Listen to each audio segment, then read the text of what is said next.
এই রমজানে একটি নামাজের কথা বলবো, শত কষ্ট হলেও এই নামাজটা আপনি ছাড়বেন না, একবার হলেও এই নামাজটা আপনি পড়বেন। নবীজি এই নামাজের এত গুরুত্ব দিতেন, নবীজি বলেছেন জীবনে একবার হলেও তুমি এই নামাজটা পড়বে। এই হাদিসটি ইবনে মাজাহ শরীফের, তিরমিজি শরীফের এবং আবু দাউদ শরীফের 1297 নম্বর হাদিসের মধ্যে এই হাদিসটা বর্ণনা হয়েছে এই নামাজের কথা। নবীজি তার চাচা আব্বাস রাদিয়াল্লাহু তাআলা আনহুকে ডাক দিয়ে বলছেন, চাচা আমি আপনাকে এমন একটি নামাজের কথা বলছি, এই নামাজটা আপনি প্রতিদিন একবার হলেও আপনি আদায় করবেন। চাচা যদি প্রতিদিন সম্ভব না হয়, অন্তত সপ্তাহে একবার হলেও আপনি নামাজটা পড়বেন। যদি সপ্তাহে সম্ভব না হয়, তাহলে আপনি মাসে অন্তত একবার এই নামাজটা আদায় করবেন। চাচা যদি মাসেও আপনার পক্ষে কষ্টকর হয়ে যায়, বছরে একবার পড়বেন। যদি বছরেও না পারেন, জীবদ্দশায় অন্তত একবার হলেও নামাজটা পড়বেন। কারণ এই নামাজটা এত পাওয়ারফুল নামাজ।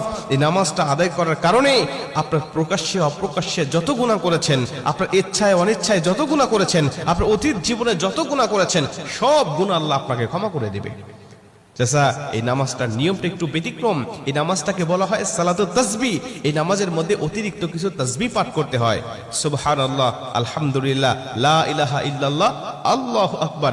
এই চারটা তাসবিহ একত্রিত করে সুবহানাল্লাহি ওয়াল হামদুলিল্লাহি ওয়া লা ইলাহা ইল্লাল্লাহু আল্লাহু আকবার, এই তাসবিহগুলো, এই বাক্যগুলো এখানে পাঠ করতে হয়।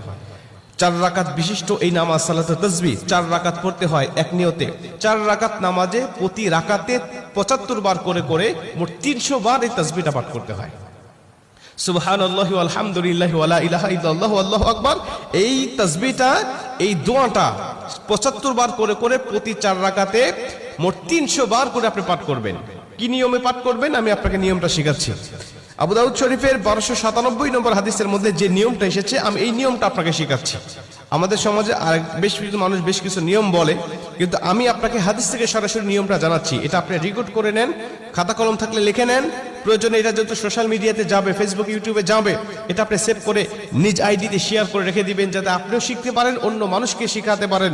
আপনার শেখানোর কারণে কেউ যদি নামাজটা আদায় করতে পারে, ও যে সওয়াবটা অর্জন করবে, সওয়াবের একটা অংশ আল্লাহ আপনার আমলনামায়ও দান করবে। এজন্য এগুলো মানুষের কাছে ছড়িয়ে দিবেন যত সম্ভব হয়। আপনি প্রথমে যখন নামাজটা শুরু করবেন, নিয়ত করবেন, নফল নামাজের নিয়ত করে অন্যান্য নামাজে যেভাবে সানা পাঠ করি আপনি সেভাবে সানা পড়বেন। অন্যান্য নামাজে যেভাবে সূরা ফাতিহা পড়ি ওভাবে সূরা ফাতিহা পড়বেন। অন্যান্য নামাজে সূরা ফাতিহার পরে যেভাবে সূরা মিলান ওইভাবে সূরা মিলাবেন। সূরা মিলানোর পরে রুকুতে যাবার আগে দাঁড়ানো অবস্থায় আপনি 15 বার এই তাসবিহটা পাঠ করবেন। সুবহানাল্লাহি ওয়াল হামদুলিল্লাহি ওয়া লা